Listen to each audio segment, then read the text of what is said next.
Welcome to the after discussion for OWN TV's All the Single Ladies. This is season 1, episode 7. What just happened? So I need you guys, you already know the drill. Share this with a friend, grab a girlfriend, get your glass of wine, and let's talk about it.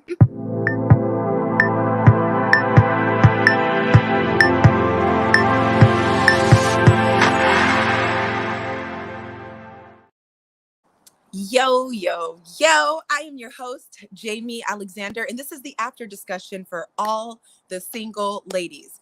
We're talking episode 7, which was actually really good. There's so much here to dive into. Let's see. What Just Happened is the title of this show. As you can see, I'm in nature, so this is a little different for me, so don't mind me while I adjust. But I don't do this alone. I gotta have my ladies with me. So first and foremost, my co-host, creator of the Surrender Sessions, Keandra in the building. Happy Monday! Happy Monday, jazz hands. I'm in your world now, girl. I've been taking care of a 2-year-old, like essentially by myself for, I think, what are we on, 4 days now? Honey, ain't it the deep dive that you never knew that would bring to light so much stuff? The deep dive I never knew. I'm like, wow. But you know what? I'm really proud of myself because I have more patience than I thought. I was worried for a second, like, do I have the patience for this? Do I have the energy? But I'm like, okay, she wants a snack. Okay, she wants more. Okay, Yeah. she's like flipping and turning over and knocking me out. Well, okay, that's cool. I'm gonna just go back to sleep. Let's change your diaper. A diaper change, parks. Like, it's just like none. You get it done. The intuitive piece that kicks in. Like you just roll with it because every day is different. Every day is different. Every moment is different. And you learn, okay, you don't like your bananas cut up. Here's the whole banana, girl. Like, we're learning as we go. It's fine. Yeah. Live your life. Yeah, live your life. Oh my goodness. Whoa. Well, we have another special guest with us, and I'm really excited because she was on episode 6. Okay. And she let us know all the tea, but we're gonna all have this conversation and discussion together. So let me bring Asmal to the stage to join us. Hi. Hey, ladies. Hi. Guys. Let me get this layout together. There we go. Ooh, okay, I like this. Yes. Yes. Well, Asmal, thanks for joining us here. Like, we saw you on last episode and we had a chat with Asia, and that was a lot of fun. But we're like, let's get Asmal in here and let's talk everything, all the single ladies. This was a great episode. Yeah. Did you have a chance to watch episode 7? I did. I watched episode 8 over the weekend as well. So yeah, I've made it a point to watch all the episodes because I genuinely like the show, not just because I'm on it. Like, I will watch this show even if I wasn't. It's a great show. So yeah, I've watched all the episodes. I love it. Yeah, Asmal, aka the Breaker Upper. That's what I remember about you. I was like, you know what, girl? When you gotta move on, you gotta move on. Yeah, it's me. I'm the Breaker Upper. So I always start with asking this. I'll start with Keandra, then Asmal. What did you think of this episode? What just happened overall? Overall, it's interesting. I'll have to say that just with this particular episode, while I was watching it, I unfortunately had a ton of distractions. So I was not able to watch it, mom life. So I just was not able to even watch it in the same way where I just was focused. It would be late and I could just take everything in. But with what I remembered, it definitely brought to light how difficult it can be to really categorize every woman's love story. I know, like, when we've talked about, just over the last several weeks that we've done this after conversation, just with speaking with Asia and how she wasn't aware that, her story would even get put in the category that it was. And it was like, wow, like listening to all the different ladies' stories, there were a couple themes that still popped up with, in previous weeks from, the absentee father, from, the cheaters, then, this episode, or I'm sorry, this past week, the episode, it did bring up a bit more of the domestic violence. So there were definitely, again, some themes that popped up, getting in relationships early and just kind of being like wooed and drawn in and like making that commitment in the early 20s, and just just the naive, just all of those things. Like it kind of, there were basically some reoccurring themes that I picked up on, and it was like, okay, like I get it now. How probably as a producers were like, okay, how do we, narrow this down and put everyone's story in just, this one specific theme, if you will. Yeah. Right. Mm-hmm. Is that what were you thinking, Asmal? That's really good, Keandra. That's spot on. That was, and I honestly was like thinking the same thing, just how the producers were able to do such a good job in like putting together a story. I think that the stories put themselves together, and the episodes just kind of formed themselves. And just watching all the episodes in episode 7, just again, seeing the commonalities that we have, again, with maybe entering into relationships young, our parents not being present. Just kind of these themes. I feel like the show, in a way, does a good job in like, so, like, when we're telling our stories, hopefully it's like to help other people. And I feel like the way the stories have been set up, it just makes the patterns like so clear that you could almost see yourself in it and be like, okay, well, maybe I won't keep going in this direction because I've seen from these 4 women who have the same kind of like situation that I'm in, it didn't end too well for them, And so for like episode 7, just the honeymoon phase of it all. And then, like, yeah, just seeing like how the honeymoon phase is like, okay, girl, you're enjoying it now, but maybe that's something to like, watch out for. And I just really admired like how the women told their stories with like so much strength, that to me, especially, I forgot her name, but the one who had shared her experience with domestic violence, Jasmine. Mm-hmm. Jasmine, yes, thank you. And how she was able to just tell her story with like so much strength, humor. At one point in their life, like this is something that was very hurtful, and Lauren having to walk away from a marriage that she wanted because she also wanted him to be free and her to be free to live the lives that they wanted. It's like we can sit there and talk about all these things with such strength, but at one point in our lives, like this was stuff that like broke these women down, and broke us down. And so it's just a lot. It's a lot, but in all the best ways. It is a lot. And I love how this was titled What Just Happened, because this is, and this was a energy that was brought up in the previous shows, but this honeymoon phase thing, I mean, I'm grown and these guys are still getting me with this honeymoon phase. Like, I thought you was ready. I thought you wanted something, but you just came over here to kick it for a little bit and you're out. You're not here. Mm-hmm. And you're comfortable with that. And here you are, in my opinion, it's your duty as a man to convince me that you would make a good man for me. Right. And here you are, 3 months, 4 months, like y'all be getting me with that 3-4 months. Right. With the, the wooing, the attentiveness, the being there, the text, the plentiful conversations, the calling on time, the planning of dates, the flying out, the dinner, whatever it is. And then you ghost for whatever reason that you think. And whether it's they just never pick up the phone call again or just drop the ball because all of a sudden their true colors show. I'm tired of it. That was just my 2 cents. But this is because I have to be really honest. Like, I do my self-work. We do our healing. We do our growth. Like you said, Asmal, the women, they told their stories with such strength. And you can have all that and still get duped for the simple fact that you want to be there. You want to show up. We just want to be women. This is why I don't take too well to so many of the podcasters, these man podcasters and stuff, whining and complaining about how women are masculine. And it's kind of like, well, you do know that this is a polarity thing, right? So whatever you're seeing in us is because it's lacking in you. But that's another conversation. Because, people don't take kindly. It's hard for people to digest stuff like that because it just sounds like women are complaining, but it's like, how about instead of talking about women, you talk to that guy that like dances in every, y'all eating chicken and dancing all over these restaurants and, all of this stuff going on, ghosting people, all the single ladies, all their stories. Go get your boys and you guys have those conversations. Y'all men, talk about the men. Okay. Period. We gonna talk about the ladies today though. So let's dive into some of this. I can say I resonated with Jasmine a lot, not only because I'm 5'10", but I understand, like, I feel like a lot of the stuff that she said is stuff that I've said before, you know, the way because I always talk about how I've been a ride or die. I was a ride or die, honey. I like didn't know anything more than to hold my man down. And if it wasn't this, I'm gonna just do more and all of this stuff. And just being with the fine Black man, the tall Black man. I'm 5'10". I've got the model thing going on. He's the basketball player. And it's just, this is what we're doing. Head to turn every time we walk in. And I love him. He's my best friend. Like, I was caught up in all that. I can still be a little bit, but it's like, okay, I get that.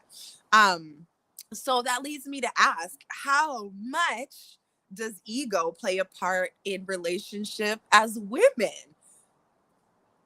We always hear about the man's ego.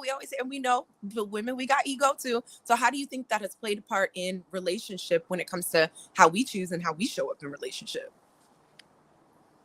I think it plays a role. I think if anyone were to say that ego is not a part of at least one of their relationships at some point, like, I would be like, are you sure? Well, like, I'll at least speak for me. I know the relationship that I talked about in episode 6, it was a lot of ego for me. You know, it's like, it was like this guy with money, like, we were in VIP for the first time, like, he had a nice car, like, if we're going out to dinner, he's paying for everything. And so it was definitely ego for me. Like, this man is fine and I'm with him. Like, I'm on his arm. Like, he looks good, I look good. We're like this African power couple. It was definitely a lot of like, look at what I got, you know? And I remember at the point when the relationship got so bad, one of my friends said to me, she's like, you act like you can't do better than him, and he acts like he could do better than you know? And she was, yeah, like, and I was like, I could see that, you know? It's like, he definitely felt like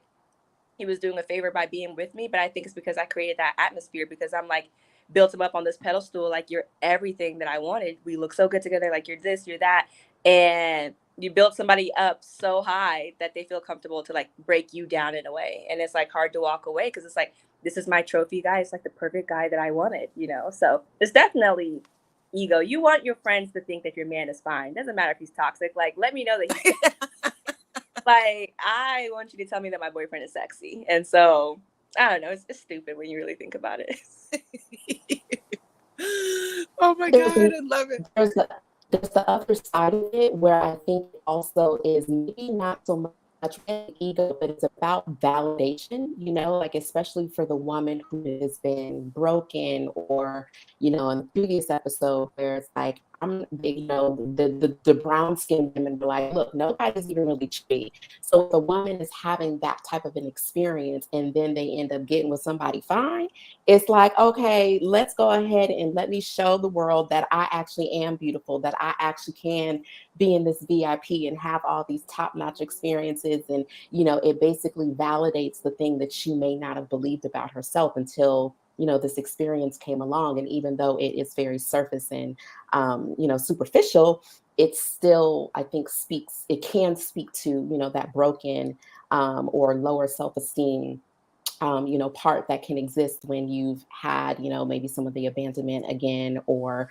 just, again, that lack of validation, you know, that can come in early, you know, adolescent years, and somebody come along and make you feel beautiful and cherished. It's like, yeah.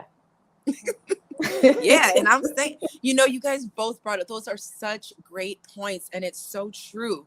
And it brings me back to this thing. At some point, I thought about writing a book called The Fine Line, because what is the fine line? It's like, but we're supposed to be cherished, and we're supposed to be having these experiences and to be doted on, and we should be attracted to our man, and how, like, but then it's like, when you bring up, like you said, some of the childhood things such as abandonment, and go back to Jasmine, you know, her father, well, by choice or not, he ended up in jail, so he wasn't there, so that's an abandonment thing. It's like, what is the fine line between just genuinely believing that it's your turn and thinking that you're secure enough to believe it's your turn, so you're leaning into something that should feel safe, but then on the other side of it, it's like, how do you identify, is this me getting my abandonment wound like licked? Like, it's very challenging. It's challenging to kind of, I don't know.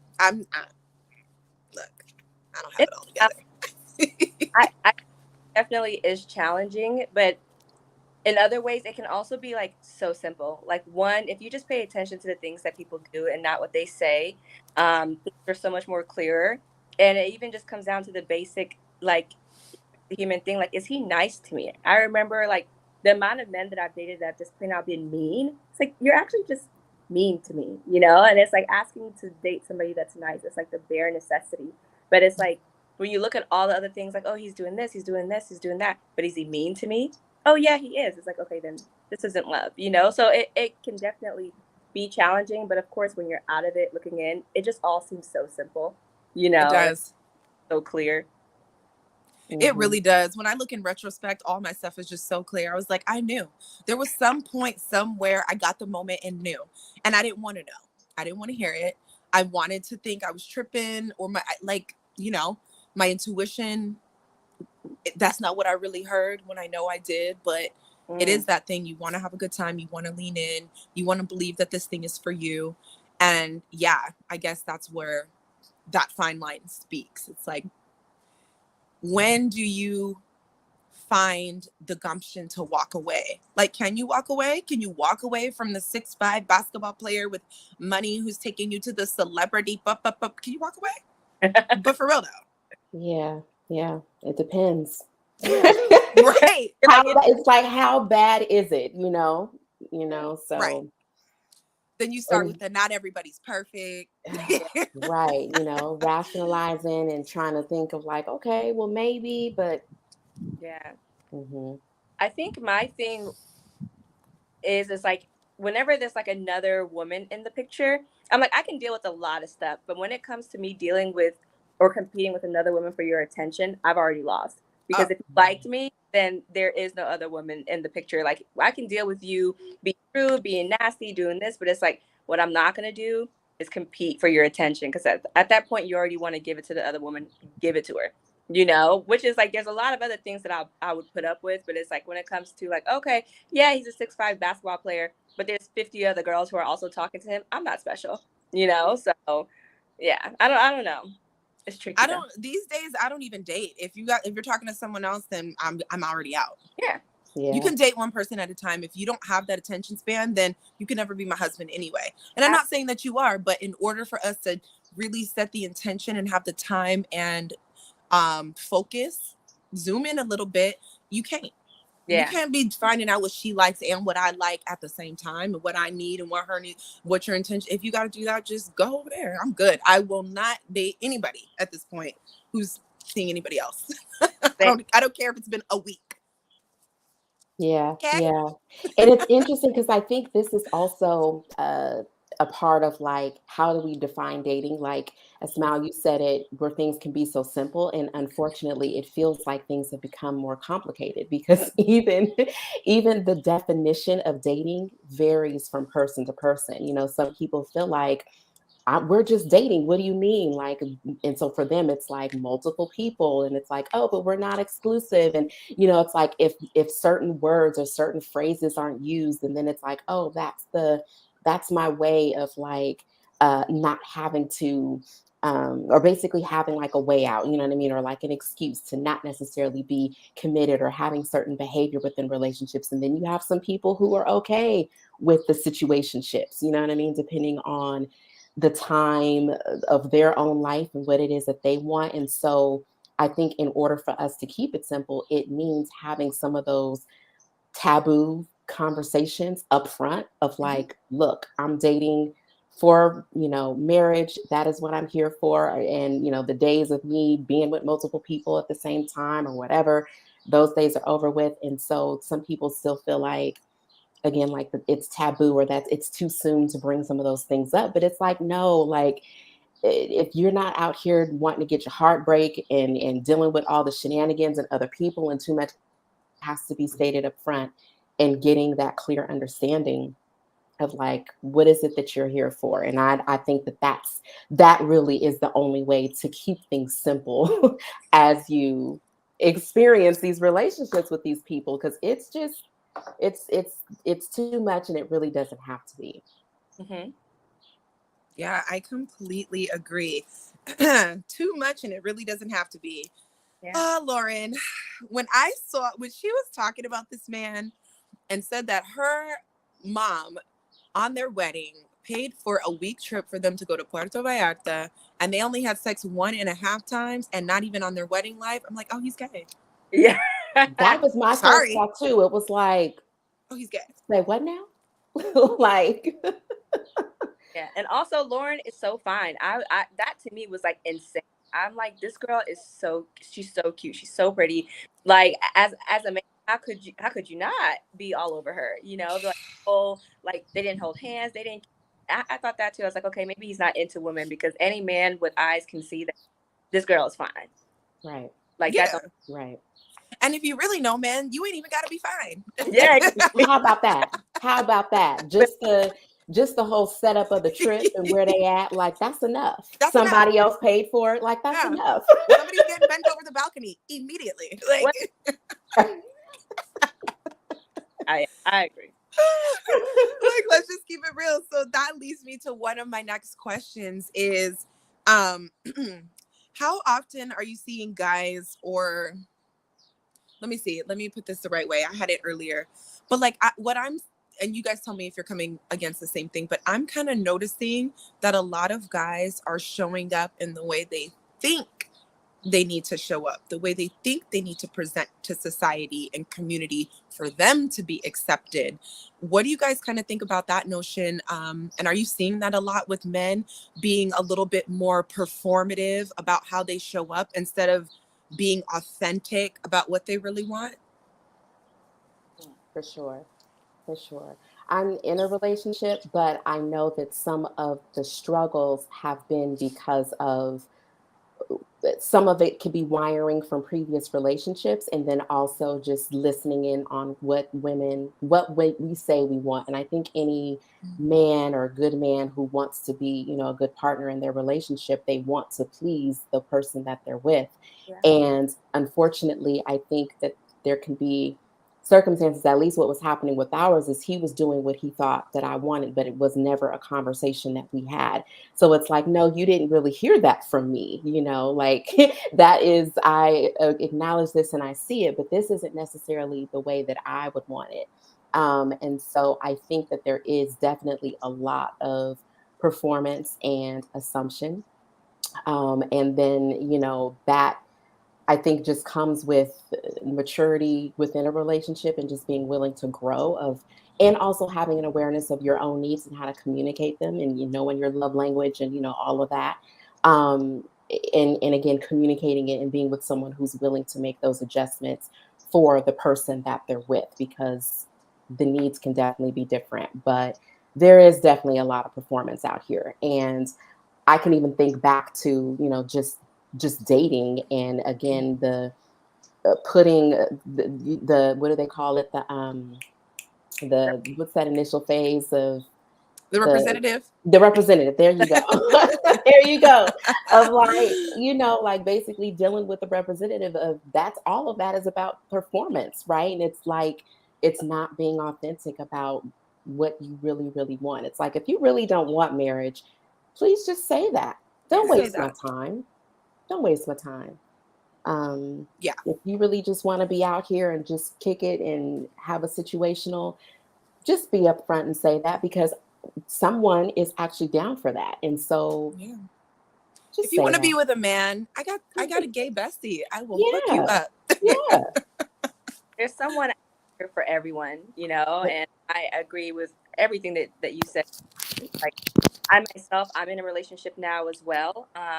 But before that, dating in LA, of course, like it is what it is, and you can fall into that performance of I want to impress this person. Like, of course, you want to like be your best and do your best, especially in the beginning. But it's like what I told myself is like, don't start anything that you can't finish.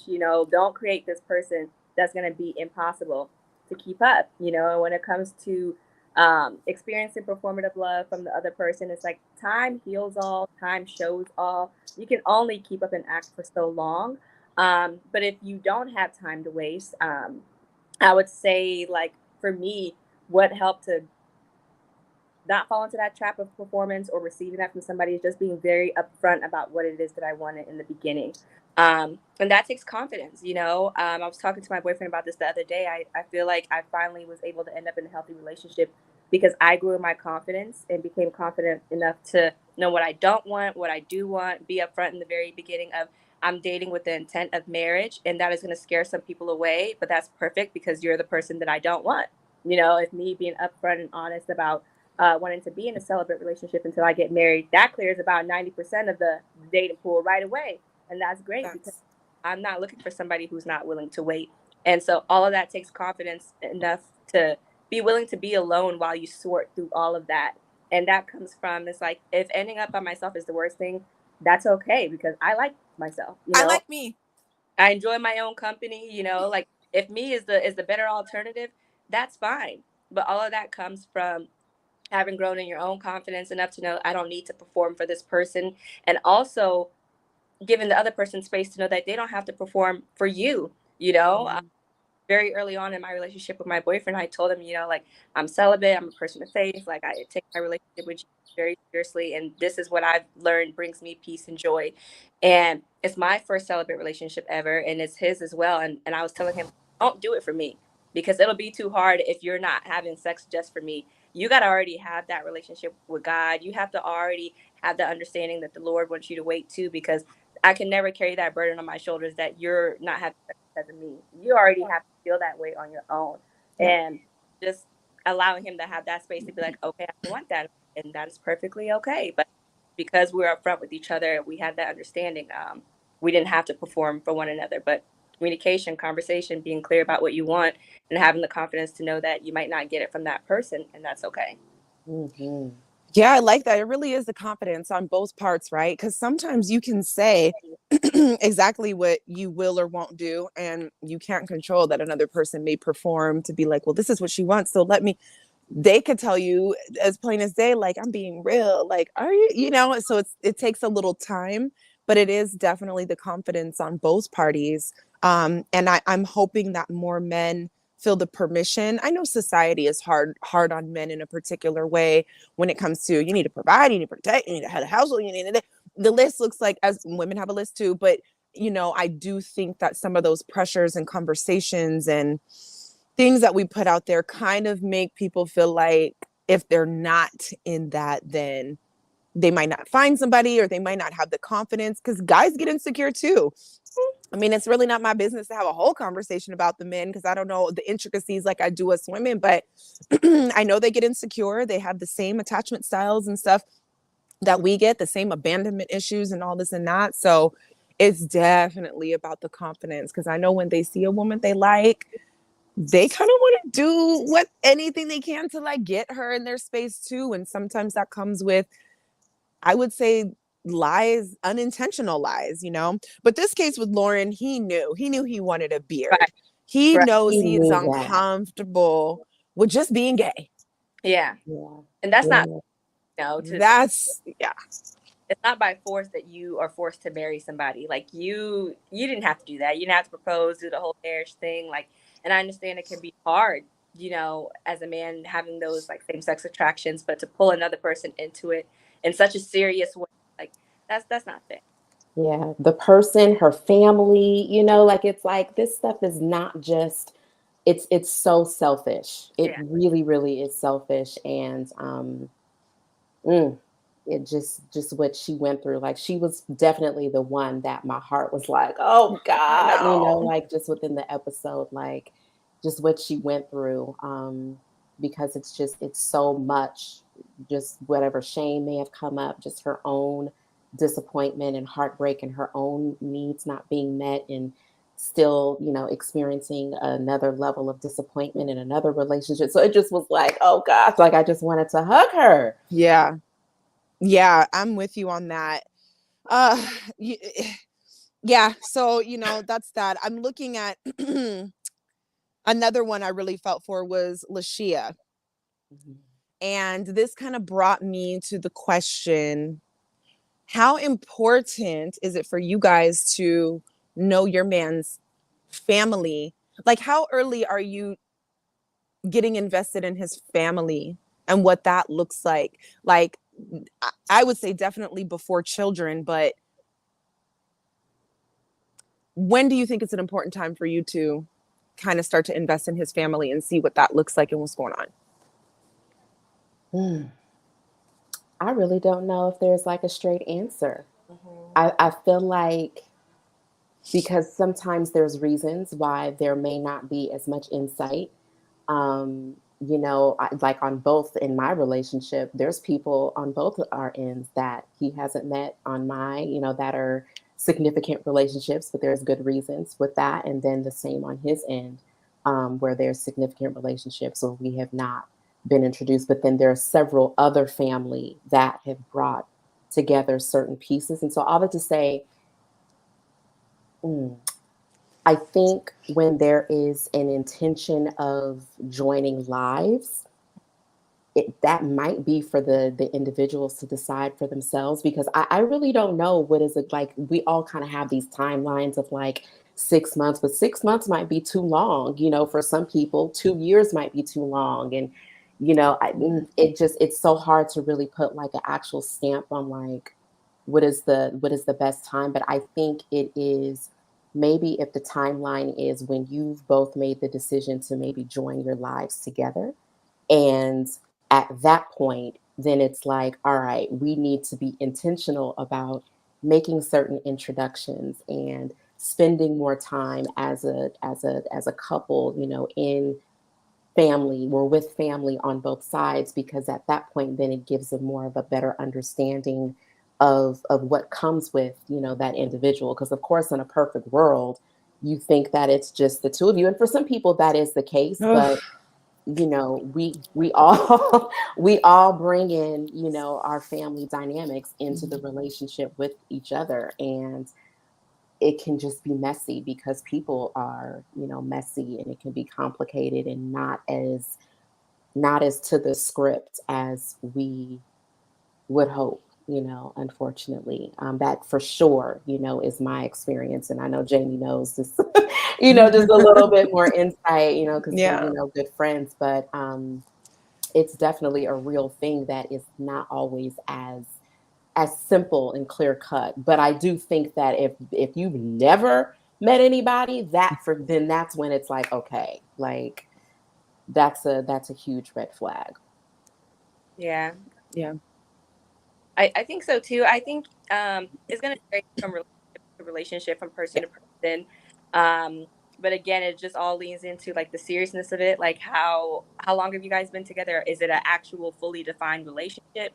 Because if it's a situationship, what am I meeting your mama for? You know what I mean? Like, what are we really doing here? But if we're like in a committed relationship, it's me and you, and we're a year in. Of course, at that point, I would have expect to like meet people that are close to you and people that are close to me. Uh, and I know I can only speak about my situation. Like I'm dating within marriage, and so because my boyfriend and I in that, I didn't have to within 6 months in a relationship. He wanted me. He wanted me to meet that, and even me, I was like, "You don't think it's too soon?" And guys that I've been in relationships with for like a year, and I never met their family, and so I just feel like if somebody's really serious about you, that's gonna come fast, and just naturally, you're gonna meet one another as loved ones. But if they're not serious, and maybe you don't want to be serious, it's not every woman that wants to be in a serious relationship. Um, yeah, it just really, really varies. It really varies. But it's like if you haven't met somebody that you feel like you should have met, don't be ashamed to ask, because maybe they have a good reason. Yeah. Like, hey, why haven't I met your baby mama? Why haven't I met your dad? You seem really close to them. Maybe they have a good reason, and if they don't, at least you'll know. Mm-hmm. Mm-hmm. Yeah. I was reminded of I can't think of her name, but it was, oh yeah, Robin, Waiting to Exhale, and the dude Troy. Troy, and how he was like wanting to introduce her to his mom. And even though this is obviously a movie, but it was a situation that can happen where a dude is like, oh cool, we just met, let me go ahead and take you to the family picnic. And she was just kind of like, wait, hold on, like, he already was questionable, and she wasn't really feeling him for, with good reason. But he was another one where it was like sometimes even that willingness to meet your partners or the person who you're dating, like meeting their family, that always isn't an indication of healthy relationships or even that they are, a person that's worth dating. Like it really could still be trash. You know what I Facts. mean? Facts. Yeah, I Yeah. was kind of thinking that. I was like, I do know guys that have no problem. They'll introduce you to mommy, daddy, brother, sister, cousin, da, da, da, da, and that's just what they do. Yeah, yeah. Like they'll put their family up on game. Like we gonna have somebody extra for Thanksgiving, y'all. So be Yep. nice, And the family be down with it. and They the just family want to be be like, down. cool, like it's entertainment, like they know their son or their daughter, and they're just kind of like, this is what they do, and always are a safe space, and so y'all could just come through, and Yeah, sometimes it's like that. yeah, it's really tricky. I know. I was asking that question because when I was looking at Lashia, I was like, I couldn't see myself having a child with somebody, and I don't know nobody in your family because that is a lot. That's too much concealment for me. I even in recent relationships, if the man has a child, I don't have to meet your baby mama tomorrow. Like I know how that's. But I do let them know, like, I'm not the type of person. I'm okay that you have a child, but I'm letting you know that one of my necessities is we got to have a relationship.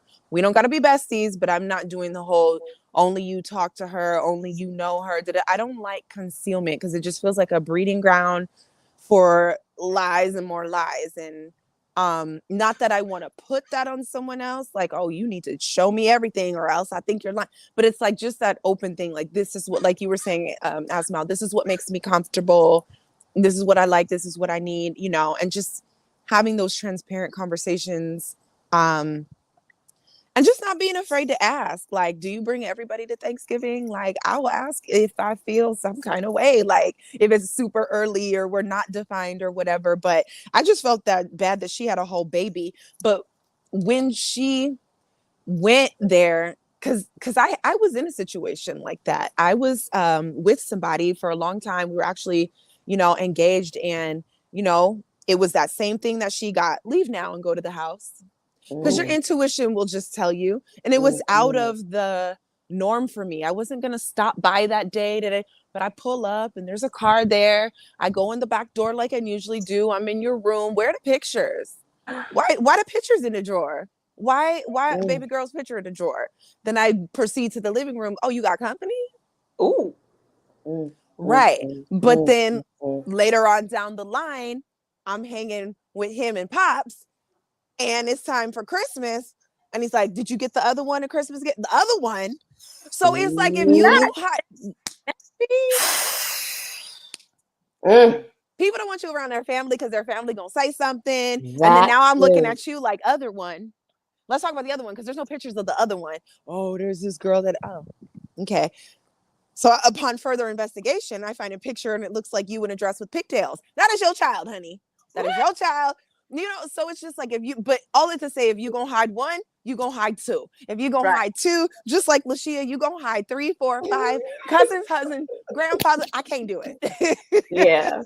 And So it's so whack for the kid, because it's like that's their legacy, you know what I mean? Their family legacy. more so than me, like this is a part of their bloodline. And so to bring them in, and for them to have to be put into that dynamic, like it's so unfair.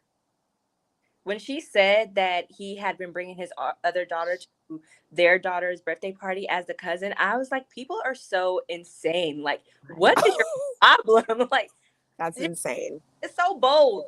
It's so The bold. audacity, like, and the poor cousin, like, or the The supposed goddaughter. cousin, It was the what I'm saying? goddaughter. Like, Yeah.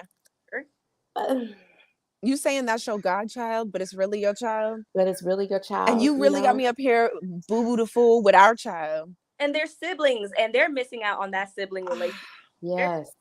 As this is my goddaughter. It's again boils down to selfish. You want to have everything that you want to have the way you want to have it, and however you gotta organize it, then you're willing to do that at the expense of other people, and it's Yeah.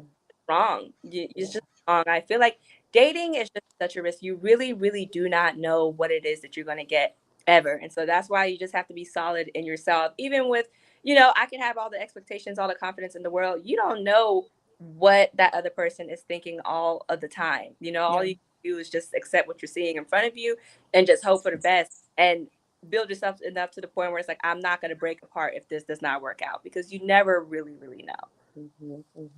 Yeah, I think that was the beauty about all of these things. It's unfortunate. I don't love that so many people go through it, but I don't think that it is entirely terrible. Kind of like how Lauren was saying, like, yeah, girl, you're glowing because you know you're good on your own. And it's not about being independent. I don't need a man. Absolutely not. It is that I'm, whether you go or say, I'm not going to break.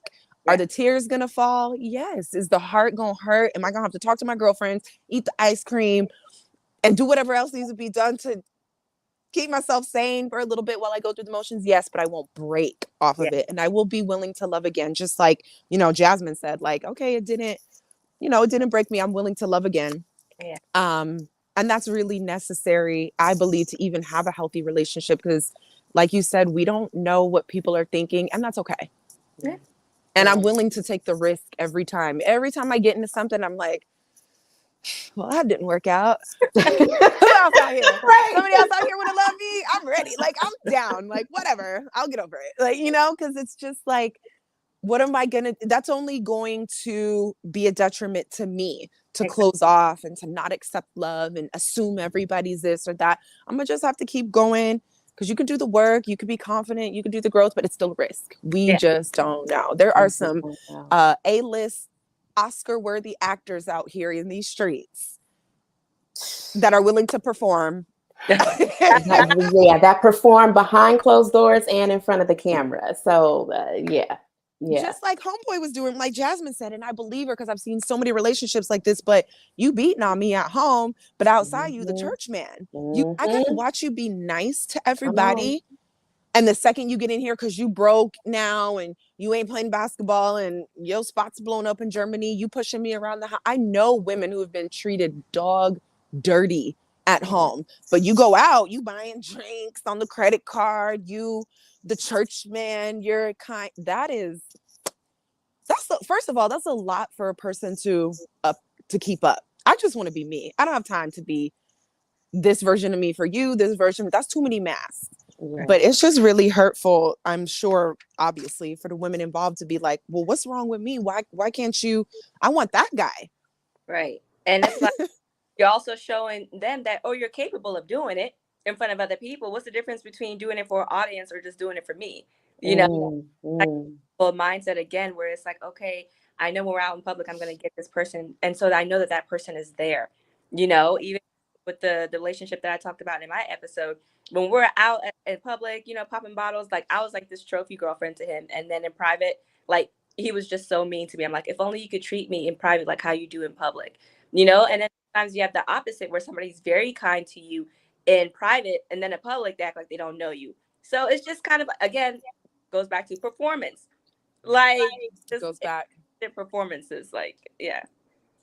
And the reasons people do these performances is just, a lot of that sometimes has nothing to do with us. Most times it has nothing to do Yeah. with us. You know what I mean? So to not take that personal can be tough, when you've been deeply impacted by somebody's foolish, like games and all the masks and the people that they're being. Like it's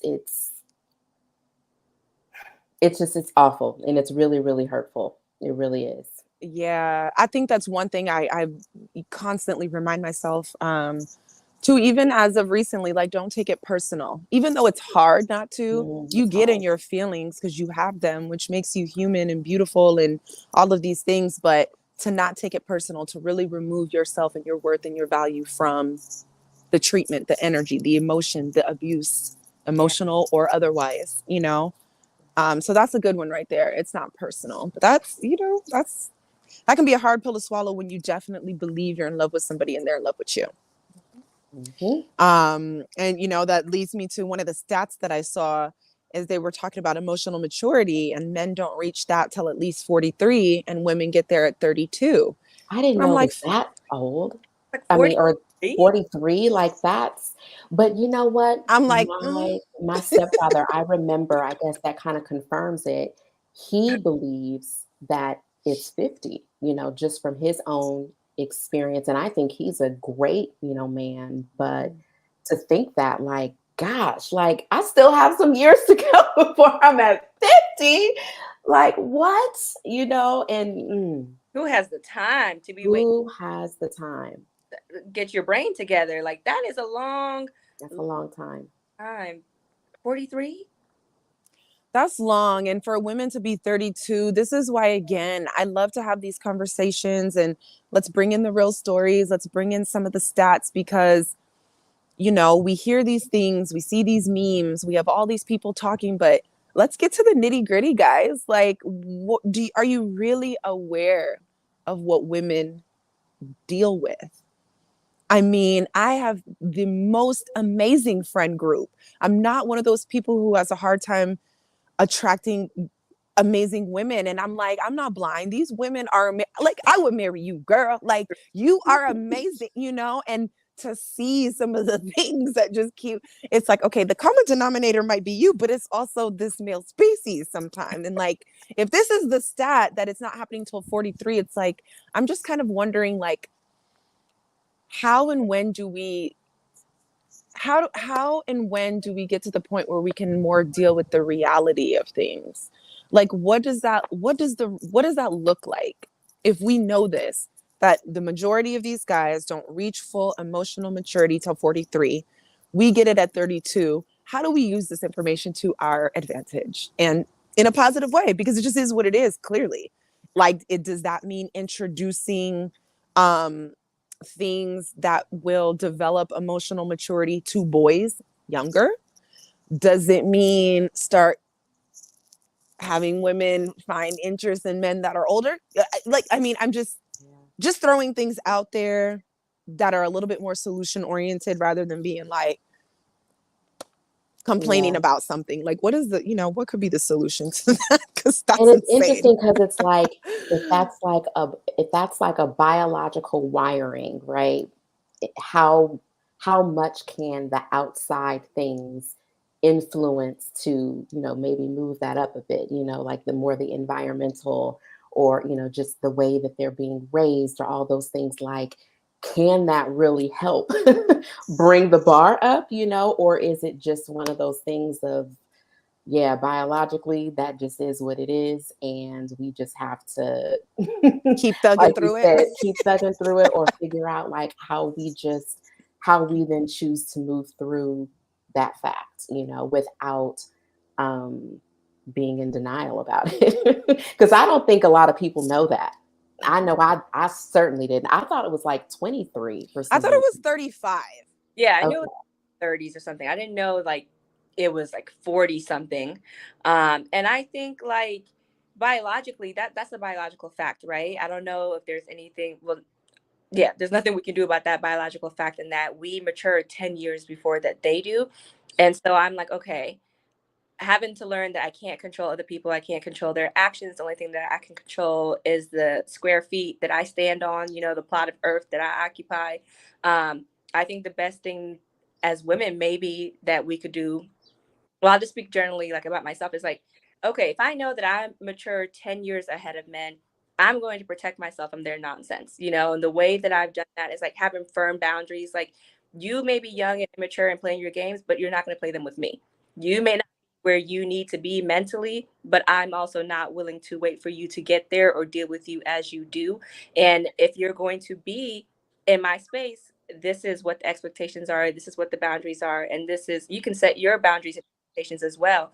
But if we're going to occupy each other's space, you may not mentally, psychologically be where you need to be maturity wise, but you're going to have to get there, in order for us to make the situation work. So I think it comes along with like, just what you're willing to put up with. If there's one thing life has taught me, is people will only treat you the way that you let them. Like, you have to show people how to treat you, and once you show somebody that they can get away with something, then that's the precedent that you set for them. And so as women, I think it just comes with, again, doing our work to protect ourselves, protect our space, and knowing what you're going to allow and what you're not going to allow, because that's what's going to come in. If you're dealing with some nonsense immature man, that's what you're, and a lot of it, that's what's out there. Yes, yeah, I think we just have to do our part to protect ourselves and know if if you're presenting something that I don't want, then I don't have to deal with it. That's just what it is. Gonna go ahead and move around. Yeah. Yeah. Mm-hmm. Yeah, maybe even to like some, male mentorship. I don't know, these older guys. I don't know if they have any 2 cents or something that they could put together to facilitate a little bit somewhere where these guys can go, because we're now talking about it. Our parents didn't have these conversations or social media or the access or YouTube or this and that. Our grandparents certainly didn't have it. So now that we're here, now that we're in therapy, now that we're aware of trauma and DNA and patterns and not growing up with a father and what that did and all of these things, like, okay, so great, we have the information, like, but what are we going to do? And Keandra, we talk about this often, like, we just realized this may not happen in our lifetime, okay, to turn this whole boat around, but we can try to do what we can do and not just, okay, now that we're talking about it, like, let's put something in place, especially for the Black community, and even more so African Americans, Black community in the States. Like, soon we're going to have to start talking about, some of the things that we need to be doing just to ensure almost basic survival at this point. like we can't have everybody out here just, like, what are we doing? Yeah. Because we really do have a unique set of circumstances, like with all the things, like the biological fact of just man as a species, and then also just bringing in what flows through our DNA and the trauma and, just all the things that you just mentioned. And so I think the part that I've been waiting on, or what I believe comes next, is that men have to want it themselves. Like, we can want best for you. We've talked about how women collectively seem to be evolving, not just in the maturity sense, which is, we've already talked about that from a biological place, but just spiritually and just evolutionary and just taking care of our self-care and all that. Collectively, we are doing that with a much more intense, we're investing in it. We're really about our healing and our growth and evolving. And I think to some extent, some men are, but at the same time, it's like there isn't quite yet this like real fire lit of like, I'm pulling my brother behind me, you know what I mean? Like, in really, really creating some real time accountability, not just this cute little stuff, but A like, TikTok. yeah, like not the little TikTok. I need you to go out there and grab some Yeah, of these boys by the necks. I need you to grab them by the necks. I need you to, and you know what, actually, and I'll take that back. I'll give credit where it's due. I did see a clip, I think it was a couple weeks ago, and there's a group in Detroit, a group of brothers who basically now pump gas for the ladies overnight. And like, so basically, if they're pulling up to the gas stations at night, and there's some brothers there that'll basically allow them to feel safe and protected and pump their gas for them. So love that. I love That that. just made my I whole love that, body warm. right? I love that. We need Yes, that. we need that. Because So that's it. Not only is it the gas, but it's them saying we don't play about ours. yep, So don't do yep, that. And that's what yep. we need to feel that in We need to action. feel that So and so see God that. bless them. That's Yes, dope. yes, Like, yes. So there is that. But I will also just add that there just needs to be more, and not just because of who they need to be for us and for women and for their children, but it's like who you want to be for yourself. You know what I mean? Like the standard that you want to have, the mindset, the legacy that you want to leave, your own healing and growth, and not being okay with the stuff that you're doing. Like, a lot of these men are grown, especially in these episodes. These men are way older, than a lot of these women that have been duped into, these relationships at young ages. They were preyed upon by grown ass men, for lack of better words. And so it's like, y'all need to want to do better for yourself. Like, let's just go there. And for all the dudes that are your friends, and that this is how this man is getting down. And so how is he just able to just continue? All the R. Kelly supporters and friends, you know what I mean? Like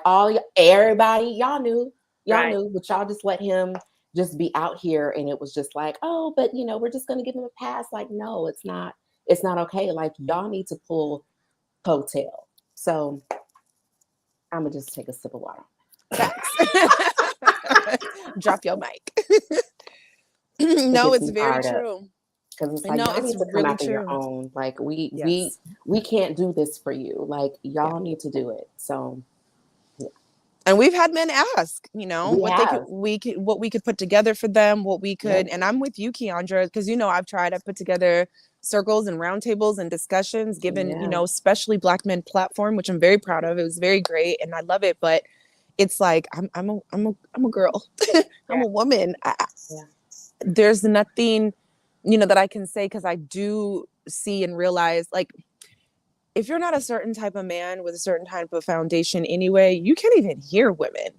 You Mm-hmm. think everything sound like nagging or you're a dictator or you're this or that. Like any kind of request starts to sound like, if you don't have your own frame. So there's nothing that I as a woman I feel like can contribute but being the best version of me, which I'm committed to. We do the things. We on this journey.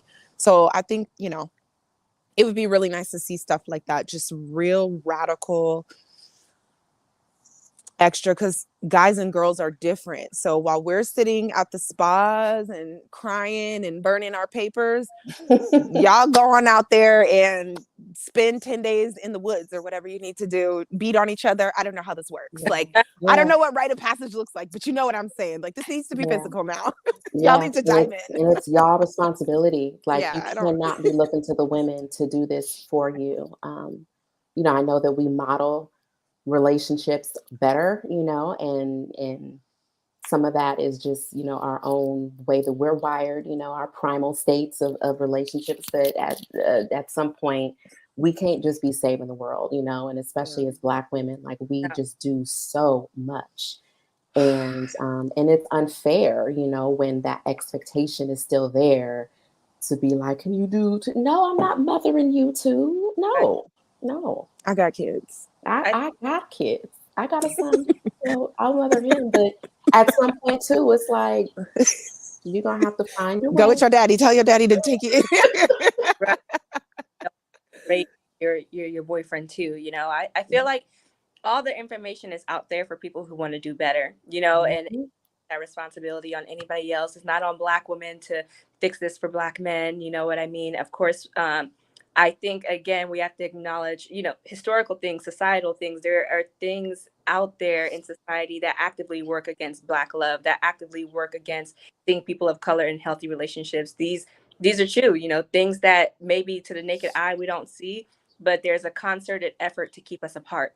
And Yep. so that is out there. So educating yourself about that and undoing some of those things that you've learned and undoing some of those subliminal messages that we get out in society about one another, about Black men, about Black women.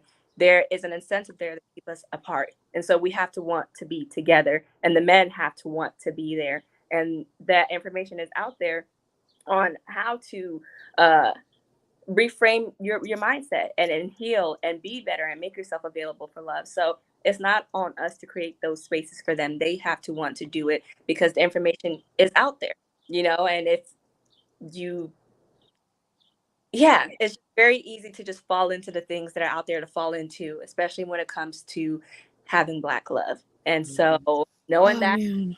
aware, making yourself available. I think me having been born in Africa and having that mind, that framework of knowing my culture, knowing what tribe that I come from, knowing my family, and seeing a traditional household and seeing how women are empowered in their roles and men are empowered in their roles. Like I'm not so far removed from that I haven't seen it. I haven't.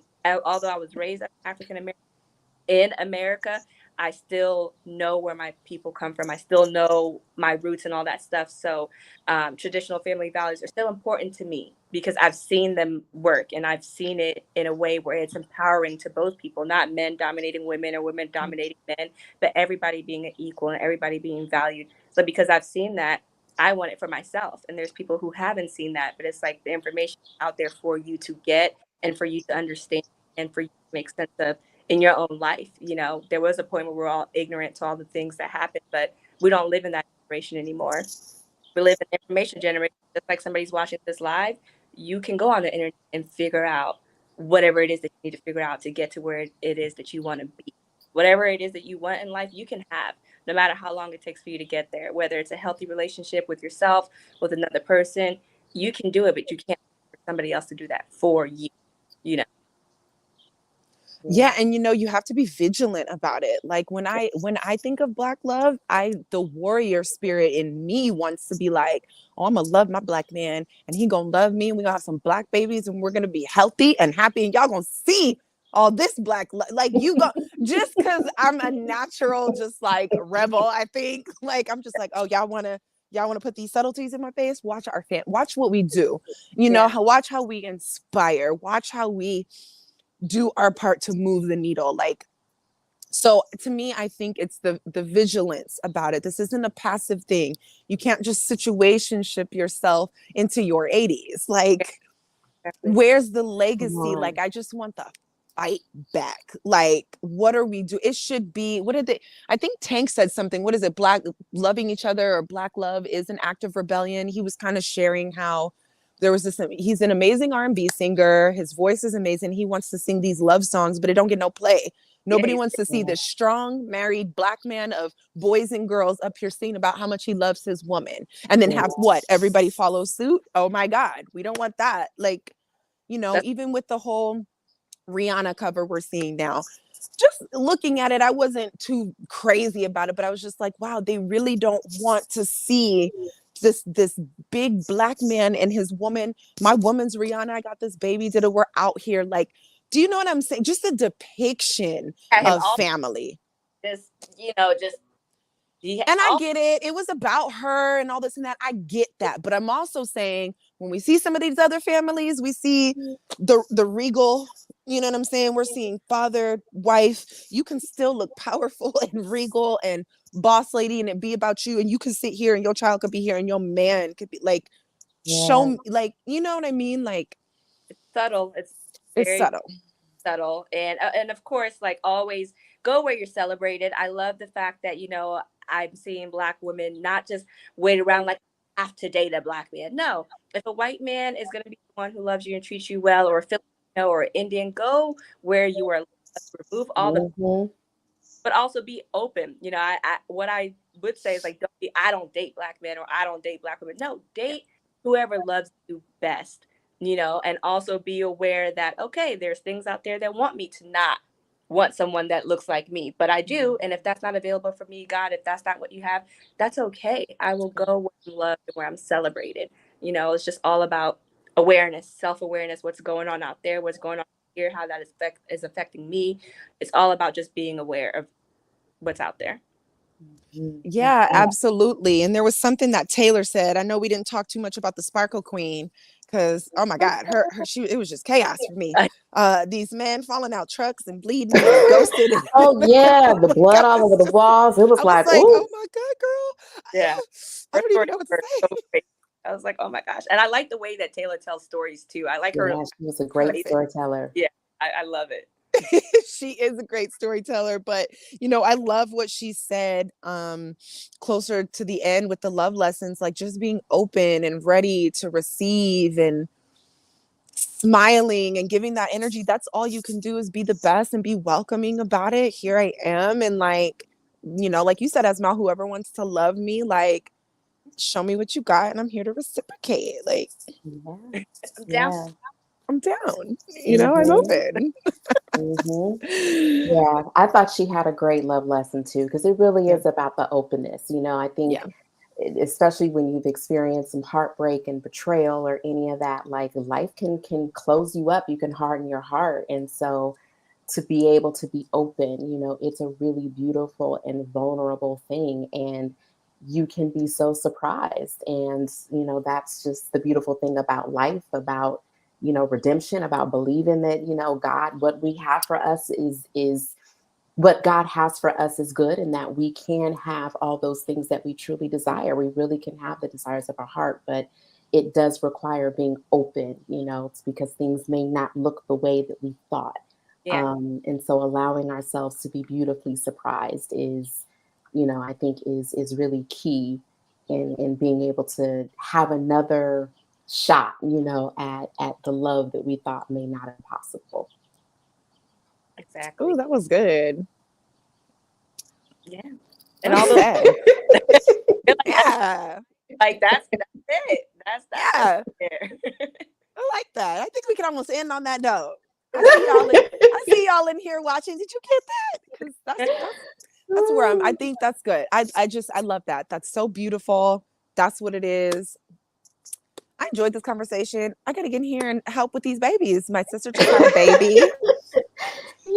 He is so tiny and cute, and he makes the littlest noises. He was born, 3 days ago.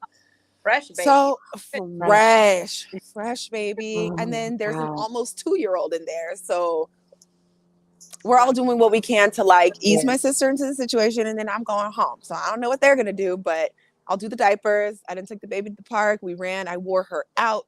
We got naps. We got snacks. Yeah. It's a wild time, but thank God she has you, because it's a very wild time.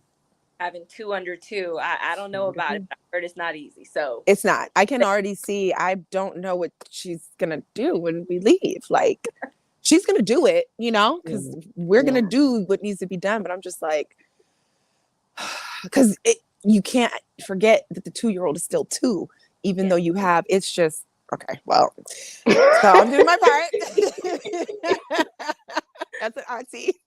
Yes. But this was an amazing conversation. Thank you guys so much for your time. Asmal, thank you for being our guest.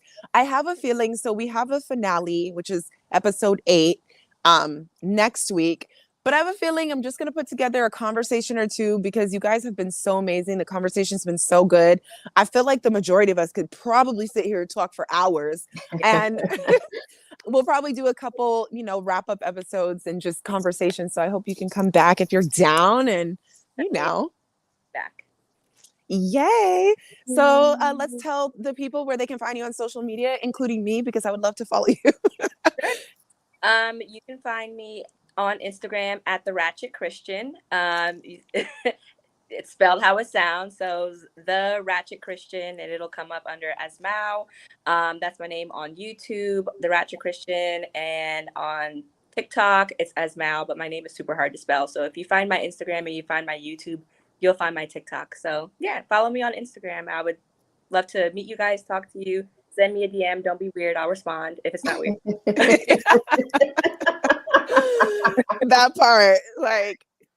And you can find me on all the platforms at Keandra_D, lowercase d, I believe. I'm honestly on Instagram the most. My bandwidth for a lot of other platforms right now is really non-existent. So, really, I primarily am on Instagram. So that's where you can find and engage with me. And I'd love to get some. I'm starting to get back out there and doing some more engagement with folks. So connect with me there. Would love to.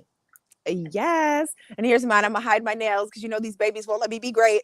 I had to take get my nails. You can't have no nails doing all the diapers and kids. Diapers, like no way. You will scratch their booties. I don't know how Cardi B does it. That's a whole nother topic, but anyway. I mean, I was maneuvering, but it's just like between the bath time and the picking them up, it's just too much. So give me a minute to get it together, but right here. You can find me at Jamie Alexander as you have, because you're here. I'm the same on Instagram. I would love to get my TikTok live together, but we've not roped that in yet. But you can find me at Jamie Alexander on YouTube and Instagram. If you loved this, please comment. We'd love to know your thoughts on the stuff that we shared.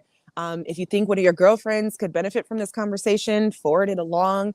Subscribe so you can join us for the next conversation. And that's about it. Thanks for tuning in, and we'll see you guys next time. Hi, everyone. Kendra, very nice. So nice meeting you too, Asmau. We'll all connect. Yes. Yes. Bye. Good night.